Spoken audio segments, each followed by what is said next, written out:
ઘઉંની ટેકાના ભાવે ખરીદી માટે નોંધણીની સમય મર્યાદા લંબાવવામાં આવી છે। 5 એપ્રિલ સુધી ખેડૂતો હવે નોંધણી કરાવી શકશે। સરકારે ઘઉં માટે 2425 રૂપિયા પ્રતિ ક્વિન્ટલ ટેકાનો ભાવ જાહેર કર્યો। 17 માર્ચથી ઘઉંની ટેકાના ભાવે ખરીદીનો શુભારંભ થશે।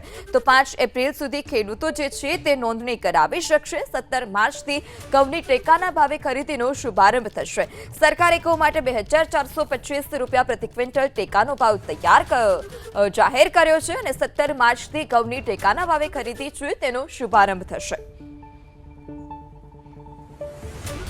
સરકારે ઘઉં માટે 2425 રૂપિયા પ્રતિ ક્વિન્ટલ ટેકાનો ભાવ જાહેર કર્યો। 17 માર્ચથી ઘઉંની ટેકાના ભાવે ખરીદીનો શુભારંભ થશે। તો 5 એપ્રિલ સુધી ખેડૂતો જે છે તે નોંધણી કરાવી શકશે। 17 માર્ચથી ઘઉંની ટેકાના ભાવે ખરીદીનો શુભારંભ થશે।